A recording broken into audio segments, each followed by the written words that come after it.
नमस्कार, मैं राजेश शर्मा और 7 इंडिया न्यूज में आपका स्वागत है। आज हम लोग जो कुशवाहा चौबीसी के क्षेत्रीय महासभा के अध्यक्ष हैं हम चंद्रपाल सिंह जी के पास बैठे हुए ठाकुर चंद्रपाल सिंह जी। चूंकि यहाँ हम जब बात करते हैं पश्चिम उत्तर प्रदेश की, तो आपका तमाम जो क्षेत्रीय महासभा है उनमें आपका समरसवाद भी है और लगातार समाज के लिए दौड़ते भी हैं। तो आज हम लोग बात करेंगे ये जो पूरा अब चूंकि चुनाव हो गया, मतगणना भी होगी। ठाकुर साहब, अब परसों doctor Sanjeev Balyan press conference करते हैं और वो कहते हैं कि ठाकुर का जो विरोध था उसने कहीं ना कहीं मुझे हराने का काम किया, और फिर कहते हैं कि सदना विधानसभा ने सबसे ज्यादा धोखा दिया।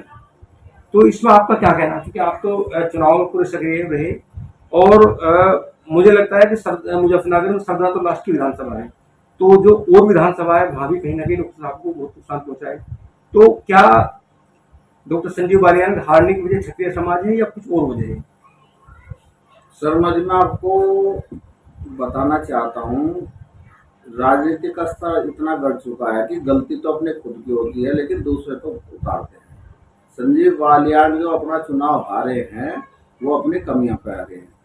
पहली बात तो भारतीय जनता पार्टी की एक कमी रही कि इन्होंने जय ठाकुर को नेगलेक्ट किया, इनकी टिकट काटे। एक तो प्रतिशोध ये था ठाकुरों का। दूसरी चीज ये थी कि 10 साल में संजीव बालियान ने ठाकुरों के गांव में एक आध अपने चमचे पाले हैं। उन चमचों ने संजीव बालियान से डायरेक्ट ठाकुर को कनेक्ट नहीं होने दिया और रिजल्ट यह है कि जो विकास था वो तो देगे चौधरी और ठाकुर साहब को तो नमस्ते तरह 10 साल में ठाकुरों में कोई विकास नहीं हुआ। और ये सब कारण रहे हैं। अग्निवीर योजना लागू की है और मुजफ्फरनगर में जो भर्ती कराई गई है मिलिट्री की, उसमें भी बहुत तरह का जो है बिरादरीवाद के हिसाब से वो भर्ती हुई है। ये सारे कारण, एक कारण ये 10 तरह कारण इकट्ठे हो गए, संजीव बालियान चुनाव हारे हैं। और मैं समझता हूँ कि जब चुनाव खत्म हो जाता है तो खेल होता है। चुनाव खत्म हो गया, बात खत्म हो गई, अपनी 5 साल की तैयारी करो, जो कमियां हैं अपनी कमियों को ठीक करो और 5 साल की अपनी तैयारी करो। अगर यही आरोप प्रत्यारोप एक दूसरे पर लगाते रहेंगे तो इससे कुछ नहीं होना। जनता सब जानती है। संजीव बालियान संजीव सोम पर आरोप लगाएंगे, संजीव सोम संजीव बालियान पर आरोप लगाएंगे। नहीं, परसों जब प्रेस कॉन्फ्रेंस करी तो उन्होंने कहा कि कुछ लोगों ने शिखंडी की भूमिका निभाई, मेरे साथ रहे दिखाने के लिए और वोट किया, मेरे प्रतिद्वंदी मतलब सपा को वोट किया है, जितना काम किया। और उन्होंने सीधे तौर पर संजीव सोम का आरोप लगाया कि संजीव सोम ने खुद भी हटाने का काम किया और तमाम जो जातीय लोग थे उन्होंने जातियों में पंचायत करके एक अलग मैसेज दिया। तो क्या सरगना से हारे हैं डॉक्टर संजीव बालियान या और भी कहीं और कुछ वजह नहीं है? मैं आपको बता दूं, मेरी जो लोग विधानसभा पड़ती है पुराना पड़ती है। 2019 में संजीव बालियान पुराने से 36,000 वोटों से हारे थे। लेकिन इस बार जो गठबंधन हुआ था ये जो है बुढ़ाना विधानसभा के ऊपर हुआ था, क्योंकि वो लोक दल की विधानसभा मानी जाती है। वहाँ जो विधायक है राजपाल बालियान वो लोक दल से है। इस बार जो गठबंधन हुआ था लोक दल और भारतीय जनता पार्टी का हुआ था। इस बार तो मैं समझता हूँ 36,000 वोटों से संजीव बालियान को बुढ़ाना से जीतना चाहिए था। जी। जब अपनी लोग विधानसभा में इनकी अपनी 2 पर्सनल विधानसभा है, जो इनका होम डिस्ट्रिक्ट होम घर बोला जाता है, जैसे बुढ़ाना हो गया चरथावल हो गया। जी।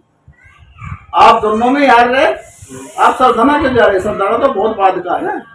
आप बुढ़ाने क्यों हार गए? जब आपका गठबंधन था भारतीय जनता पार्टी का लोक दल का, बुढ़ाने क्यों हार गए? आपको पिछले 19 में 36,000 वोटों देते, इस बार 40 से जीतना चाहिए था। तो आरोप प्रत्यारोप ये गलत है। दूसरी चीज मैं बता दो, शिखंडी की भूमिका इसलिए नहीं मैं कह सकता कि संजीव बालियान को पता था संजीव सोम से मेरे साथ नहीं है, तो शिखंडी कहाँ हो गया? शिखंडी तो वो होता है, जैसन तो होता है जो है घात करता है, पता था खिलाफ है, सारा राजपूत खिलाफ है। तो आप कैसे कह देंगे जो जैसन थे या शिखंडी थे? अच्छा ठाकुर साहब, आपकी भी बुढ़ाना विधानसभा है। बुढ़ाना विधानसभा में जब 2022 में विधानसभा का चुनाव होता है तो वहाँ राजपाल बालियान जी, उस समय तो जो लोकदल और भाजपा गठबंधन नहीं था, तो राजपाल बालियान जी लगभग 30,000 से ज्यादा वोटर जीतते हैं।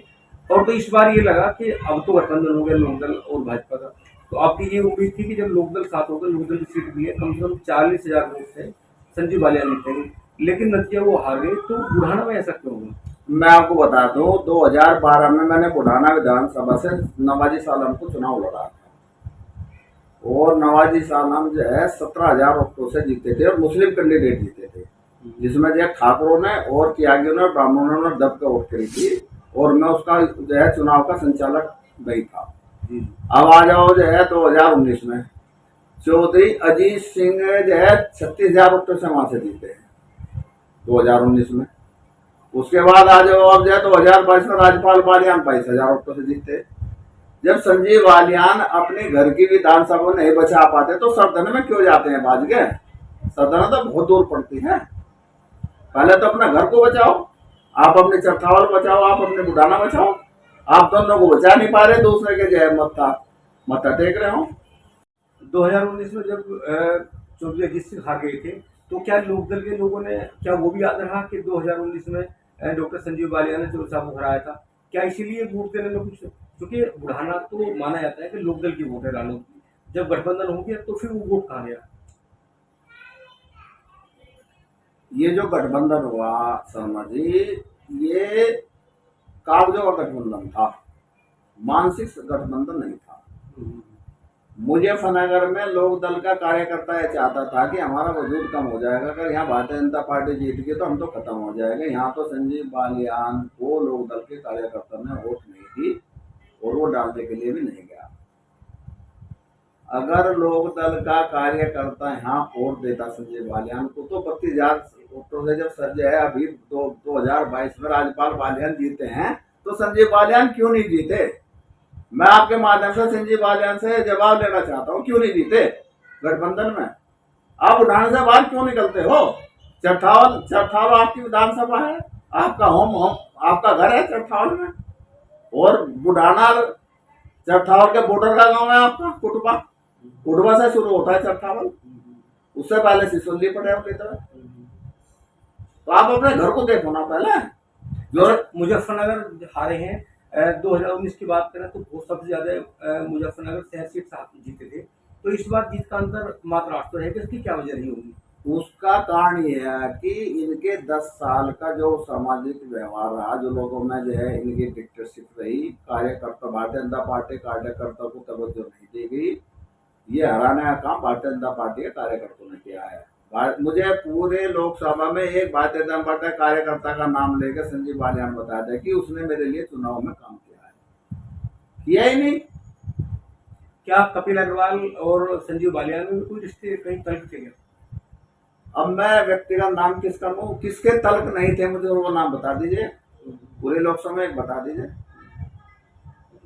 चल, एक मैं इस चुनाव से होने से पहले 2 महीने पहले 13वीं में बैठा था, मुझे कार्यकर्ता जो खतौली का मिला, उसने कहा भाई साहब संजीव बालियान इस बार चुनाव हारेगा। मैंने कहा भाई आप कौन है? नुको जी मैं जिला कार्यकारिणी का मेंबर हूँ। मगर क्यों हारेगा?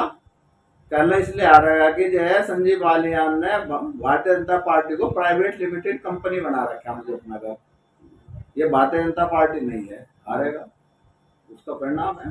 अच्छा ठाकुर साहब, ये बताओ कि अब मैं सुन रहा हूँ बहुत सारे लोगों से, बहुत सारे जाट समाज के लोग ये कह रहे हैं कि अगर क्योंकि संजीव बालियान को संगीत सोम ने हरवाया है, अगर संगीत सोम को टिकट मिलता है तो उसे जाट समाज वोट नहीं देगा। मुझे एक बात बता दीजिए, 2022 में अभी संजीव बालियान वो संगीत सोम हारा था, उसे कितना रहा था? ये आरोप प्रत्यारोप गलत हैं। संजीव बालियान को भी जनता ने हराया था, संगीत सोम को भी जो है जनता ने हराया था। ये आरोप गलत कर रहे हैं दोनों नेता भारतीय जनता पार्टी के नेता हैं, ये दोनों के स्टेटमेंट गलत है। और कहीं मुझे ऐसे देखो, मैं राजनेता नहीं हूँ, मैं सामाजिक संगठन का काम करता हूँ, समाज देखता हूँ, और मुझे अपनी बात कहने में कोई गरेज नहीं है। कहीं ऐसा ना हो जाए दोनों नेताओं की भारतीय जनता पार्टी छुट्टी कर दे और किसी और को लिया जाए, इसकी विधानसभा कट जाए और उसकी लोकसभा कट जाए। क्या आपको लगता है कि इन दोनों के विवाद से भाजपा को नुकसान होगा? भारतीय जनता पार्टी को नुकसान हो रहा है, जबरदस्त हो रहा है, हुआ है, ये उसी का तो परिणाम है।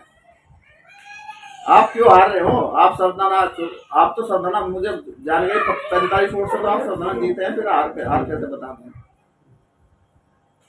जो जीते वहीं से बुढ़ाना चरथावल, आप हारे बुढ़ाने में, आप हारे चरथावल में, आप हारे मुजफ्फरनगर में, आप उसका नाम नहीं ले रहे। संगीत सोम इतना मजबूत था तो उसने 2022 में अपना चुनाव क्यों नहीं जीत लिया? क्या टिकैत जो राकेश टिकैत जी हैं, नरेश टिकैत जी, क्या उनका भी इस बार रुझान कम था संजीव बालियान की ओर से? मैं यूँ कह रहा हूँ कि मनों का मिलाप नहीं था। एक छोटे शब्द में आप सारी बात समझ लीजिए, मनों का मिलाप नहीं था। संजय बालियान सिसोली में जीते हैं, कौन कह रहा नहीं जीते। जाटों की ओर सबसे ज्यादा संजीव को मिली, हरिंदर को मिली। हरिंदर को अगर जो वोट दिया ठाकुर ने दिया, ठाकुर ने उसे जिताया है। और इसलिए नहीं जिताया कि वो संजीव सोमन ने ठाकुर को बोला था कि तुम्हें हरिंदर को जिताना है। इसलिए जिताया कि जो है बिरादरी का अनादर हुआ और बिरादरी का अपमान है। भारतीय जनता पार्टी ने ठाकुरों को कोने में लगाने का काम किया था, उसी का परिणाम है। तो आज हम लोग बात कर रहे थे ठाकुर चंद्रपाल जी से, और ठाकुर चंद्रपाल सिंह जी लगातार क्षत्रिय समाज के बीच रहते हैं, और इनका अपना मानना है कि इस तरह दोनों बड़े नेता हैं, चाहे संजीव बालियान हो चाहे संजीव सोमू, इन्हें आपस में इस तरह वाकयुद्ध नहीं करना चाहिए। इससे कहीं ना कहीं संगठन को नुकसान होता है। और जहां तक हार जीत की बात है तो इनका मानना है कि एंटी इनकम्बेंसी थी, और कहीं ना कहीं लोगों को ये था कि अहंकार भी था, और इसकी वजह से हार हुई है। और हारने की कोई एक वजह नहीं, बहुत सारी वजह है। जी, कुछ कहना चाह रहे हैं? मैं एक बात और कहना चाहता है, अभी विधानसभा का चुनाव में 2.5 साल बाकी है और लोकसभा के चुनाव में 5 साल बाकी है। राजपूत जाग चुका है। अगर कोई भी पार्टी राजपूत का सम्मान नहीं देगी और इनकी राजनीति में हिस्सेदारी नहीं पाएगी, आगे आने वाले चुनाव में दोबारा फिर होगा। इस बार हम लोग जो है बुढ़ाने से भी विधानसभा टिकट की डिमांड करेंगे और चरथावल से डिमांड करेंगे, सब जगह अपने ठाकुरों के लिए टिकट की डिमांड करेंगे। जो पार्टी हमें टिकट देगी उसके साथ रहेंगे, जो पार्टी टिकट नहीं देगी यही जो है परिणाम दोबारा फिर 2022 में भी आएगा, 2029 में भी आएगा। हमारे बीच कुसावली से ठाकुर जयवीर सिंह हैं, और चूंकि कुसावली सरदना विधानसभा का बड़ा गांव है, तो ठाकुर साहब आपको क्या लगता है, संजीव बालियान की हारने की वजह क्या संगीत सोम है? नहीं नहीं, ये गलत है, ये बेकार का आरोप है। जब संगीत सोमी ठाकुरों ने हरा दिया था तो उसकी कौन मान रहा हुआ भला जी। वो तो अपने कारनामों से हारे हैं। अंग्रेजों के समय से भर्ती सेंटर मेरठ में था, भर्ती सेंटर मुजफ्फरनगर में चला गया, और ठाकुर के लिए आरक्षण कोई नहीं है। सिर्फ ठाकुर जो जाते हैं थोड़े बहुत आर्मी में ही जाते हैं या पुलिस में चले जाए हैं थोड़े बहुत बेचारे, और कोई रास्ता ऐसा नहीं है जो ठाकुर कहीं चले जाएं। अजी ओबीसी को और इन्हें सबको इन्होंने आरक्षण दे रखा, ठाकुर को आरक्षण कहीं नहीं है। ठाकुर के लड़के 90-95% नंबर लावें और ओबीसी वाला 50% नंबर ले आवें तो बच्चे चले जाएं। ठाकुर के बच्चे कहीं नहीं जाते। एक आर्मी का रास्ता था, आर्मी में इन्होंने अग्निवीर घसोट कर दिया ही। ये रास्ता भी ठाकुरों का रोक दिया। इस वजह से ठाकुर जो है खिलाफ हुए। हमेशा ठाकुर तो बीजेपी को वोट देते चले आए हैं शुरू से ही, लेकिन अब की बार ऐसा हुआ कि इन्होंने बिल्कुल ठाकुरों को अलग ही कर दिया, जबकि पहले से ही सबको मालूम है अब ठाकुरों ने देश चलाया और सभी काम ठाकुरों ने किया। अब ठाकुरों को इन्होंने गड्ढे में गिर दिया।